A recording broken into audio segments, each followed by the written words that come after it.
ಸ್ವಾತಿ, ಗಂಡ ಕರೆದ್ರೆ ಕೆಲಸವಲ್ದೀಕೀಗ ಬರೀ ಕೆಲಸದಲ್ಲಿ ಮುಳುಗೋಗಿರ್ತಾಳೆ. ಹಾಂ, ಏನು ಹೇಳಿ, ಏನು ಮಾಡಾಕತ್ತಿ?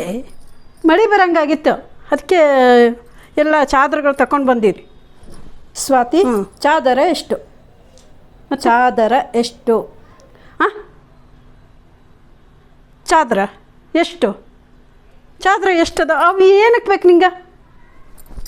ಅಯ್ಯ ಇವಂದು ಅಂದ 6 ಅದಾವು. ಚಾದರ ಎಷ್ಟು? ಹಾಂ, ಚಾದರ 6, 6 ಚಾದರ ಅದಾವು.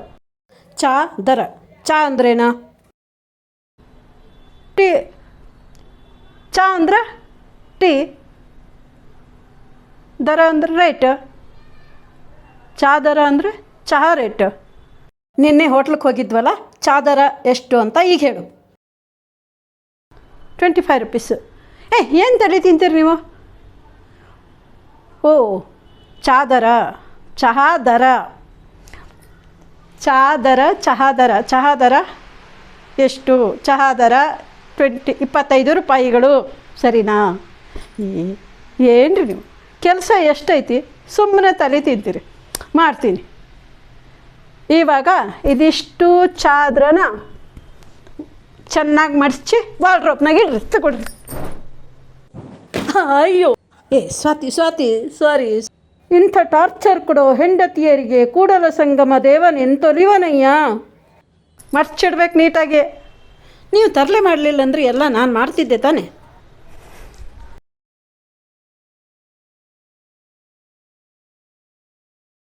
ಸ್ವಾತಿ, ಬೆಳಿಗ್ಗೆ ಅಮ್ಮ ನೀನು ಜೋರಾಗಿ ಮಾತಾಡ್ತಾ ಇದ್ರಲ್ಲ, ಏನಾದ್ರು ಜಗಳ ಆಡಿದ್ರಾ? ನಾನು ಅತ್ತಿ ಜಗಳ ಆಡಿದ್ವ? ಜಗಳ ಆಡಿಲ್ಲಲ್ಲ. ಏನೋ ಟೈಟು ಲೂಸು ಅನ್ಕೋತಿದ್ರೆ ಅದು ಜಗಳ ಅಲ್ಲ. ಅದು ಏನಂತಂದ್ರೆ, ಅಷ್ಟು ಚಿಕ್ಕ ಪಾಪುಗ ಶೂನ ಸಾಕ್ಸ್ ಅದು ಎಷ್ಟು ಟೈಟಿಗೆ ಹಾಕ್ತೀರಿ ಅಂತ ಇದ್ದರು ಅಷ್ಟೇ. ಎಲ್ಲ ನಾ ತಿಳಿಸಿ ಹೇಳೇನಿ, ಏನು ಅಂದಿಲ್ಲ ಅವರು ಅಷ್ಟೆ. ಈ ಕನ್ನಡಾಭಿಮಾನಿ ಶಂಕರನ ಹೆಂಡತಿ ಕಣೆ ನೀನು. ಸ್ವಾತಿ, ಎಷ್ಟು ಚೆನ್ನಾಗಿ ಬರಬೇಕಿತ್ತು ನಿಂಗೆ ಕನ್ನಡ. ಚೆನ್ನಾಗಿ ಬರೋಂಗಿಲ್ಲ ನಿಂಗೆ. ನಂಗೆ ಕನ್ನಡ ಬರೋಂಗಿಲ್ಲ ಅಂತ ನಕಲಿ ಮಾಡ್ತೀರಿ ನೀವು. ನಾನು ಒಂದಿಷ್ಟು ಪ್ರಶ್ನೆ ಕೇಳ್ತೀನಿ, ಉತ್ತರ ಹೇಳ್ತೀಯೇನ? ಹ್ಞೂ, ಪ್ರಶ್ನೆ ಕೇಳಿ ಉತ್ತರ ಹೇಳ್ತೀನಿ. ಅದಪ್ಪ ಕೆಲಸ ಇದೆ ನನಗೆ, ಮುಗಿಸಿ ಸಂಜೆ ಮುಂದೆ ಕೂತ್ಕೊಂಡಾಗ ಕೇಳಿ ಪ್ರಶ್ನೆನ, ಉತ್ತರ ಕೊಡ್ತೀನಿ. ನನಗೂ ನಾಲೆಜ್ ಐತಿ, ಕನ್ನಡದ ನಾಲೆಜ್ ಐತಿ ನನಗೂ.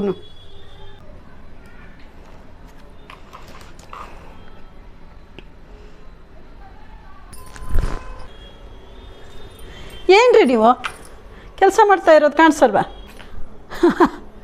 ಗಬ್ಬು ವಾಸನೆ ಟವೆಲ್ ನಿಮ್ಮದು, ತಗೊಳ್ಳಿ. ಹ್ಞೂ, ಇರಲಿ, ಮುಗೀತು ಬಿಡಿ. ಹೇಳಿ, ಏನು ಹೇಳಿ. ಸ್ವಾತಿ, ತಮಾಷೆನೂ ಇರಬೇಕು, ನಾಲೆಜು ಆಗಬೇಕು. ಅಂಥದ್ದೊಂದಿಷ್ಟು ಪ್ರಶ್ನೆ ಕೇಳ್ತೀನಿ, ನೀನು ಉತ್ತರ ಕೊಡಬೇಕು, ಆಯಿತಾ? ಹಾಂ, ಪ್ರಶ್ನೆ ಕೇಳ್ತೀನಿ ಅಂದ್ರಲ್ಲ, ಕೇಳಿ. ಪೆನ್ ಪೇಪರ್ ಏನು ಬೇಡ, ಸುಮ್ಮನೆ ಹಾಗೆ ಬಾಯಲ್ಲೇ ಉತ್ತರ ಕೊಡೋದು. ಹಾಂ, ಏನೋ ಬರ್ಕೊಳ್ಳೋದೆಲ್ಲ ಇರ್ತೈತೆ ಅಂತ ಪೆನ್ನು ಪೇಪರ್ ತೊಗೊಂಬಂದೆ. ಬರೀ ಬಾಯಲ್ಲಿ ಕೇಳೋದಾ? ಬೆಳಗ್ಗೆ ಮಗಳಿಗೆ ಯೂನಿಫಾರ್ಮ್ ಹಾಕ್ತೀಯಲ್ಲ, ಯೂನಿಫಾರ್ಮ್ಗೆ ಕನ್ನಡದಲ್ಲಿ ಏನಂತಾರೆ? ಏನಂತಾರೆ? ಶಾಲೆ ವಸ್ತ್ರ. ಸಮವಸ್ತ್ರ. ಓ, ಯೂನಿಫಾರ್ಮ್ ಅಂದರೆ ಸಮವಸ್ತ್ರ. ಶೂ ಸಾಕ್ಸ್ಗೆ ಬೂಟು ಮತ್ತು ಕಾಲ್ಚೀಲ. ಹಾಂ, ಬೂಟು ಕಾಲ್ಚೀಲ. ಸರಿ. ನೋಟ್ಬುಕ್ಗೆ ಗೊತ್ತಿಲ್ಲ. ಟಿಪ್ಪಣಿ ಪುಸ್ತಕನಾ? ಸರಿ, ನೋಟ್ಬುಕ್ಗೆ ಟಿಪ್ಪಣಿ ಪುಸ್ತಕ. ಹೈವೇ, ಹೆದ್ದಾರಿ. ಕರೆಕ್ಟ್, ಹೆದ್ದಾರಿ ಅಂತಾರೆ. ನ್ಯಾಷನಲ್ ಹೈವೇ, ರಾಷ್ಟ್ರೀಯ ಹೆದ್ದಾರಿ.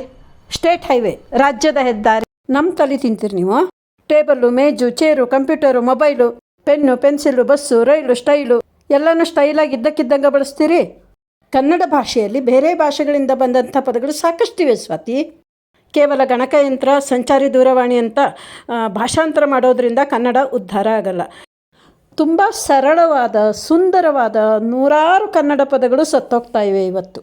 ಕೋಟ್ಯಾಂತರ ಕನ್ನಡಿಗರಿಗೆ ಸರಳ ಕನ್ನಡ ಪದಗಳಿಗೆ ಅರ್ಥ ಗೊತ್ತಿಲ್ಲ. ಯಾಕೆ ಅಂದರೆ ಓದೋ ಹವ್ಯಾಸ, ಕನ್ನಡವನ್ನು ಬಳಸೋ ಹವ್ಯಾಸ ತುಂಬ ಕಡಿಮೆಯಾಗಿದೆ. ಆ ಕಡೆ ಗಮನ ಕೊಡಬೇಕು.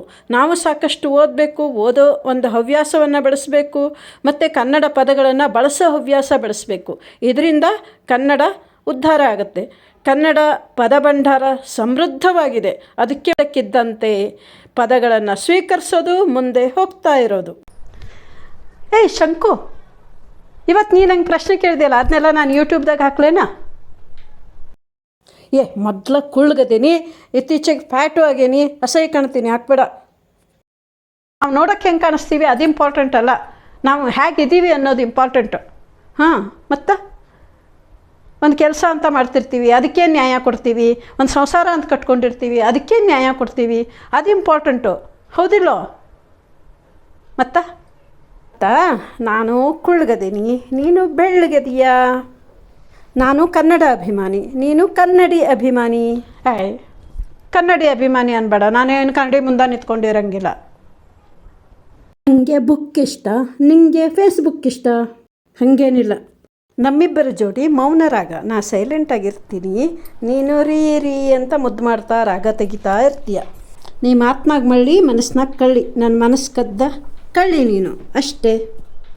ಸರಿ, ಇವತ್ತು ನಾನು ಚಹಾ ಮಾಡ್ತೀನಿ, ಬಾ 3 ಜನ ಕುಡಿಯೋಣಂತ. ಬಿಡೋದು ಪೇಪರ್.